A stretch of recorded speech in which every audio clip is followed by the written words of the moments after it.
একটা 20 টাকার মাল বেচবে, এইটার জন্য কাস্টমাররা যতবার সার কইছে, হয়তো এটা বেচা হইলে মালটা সর্বোচ্চ হয়তো 25 পয়সা অথবা 1 টাকা লাভ হবে। এইটার জন্য তে মনে 50 বার কইছে, জি স্যার, জি জি, ইনটেক ইনটেক, একদম একদম ইনটেক, জাপানি, হ্যাঁ জাপানি স্যার, একদম জাপানি। জাপান থেকে আমরা এলাকা আমার ডাইরেক্ট আমরা দোকানের সাদি দিয়া জাপান থেকে পড়ছে, ডেকের জাপান, জাপান জাপান তো আমরা বাড়িতে স্যার, মানে এটারে বলতে বলতে জি স্যার বলতে বলতে খানা উঠে এলাইছে। এই শুধু 20 টাকার এই মালটা বেচানো, 200 টাকার এই মালটা বিক্রি করার জন্য কি পরিমাণ ডাকছে ওরে জি স্যার,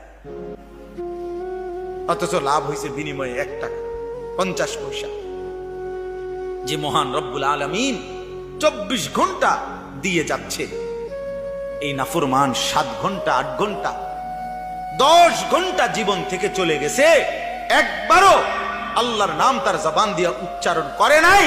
আরে তোর মতো নিকৃষ্ট জালেম নাফরমান কুত্তাও তো হয় না বেটা, কুত্তাও তো এরকম হয় না। মানুষের বাচ্চা তুই কিসের বেটা, তুই কোন মারফুট বেটা, একটা কুত্তাও তো এত নিকৃষ্ট হয় না।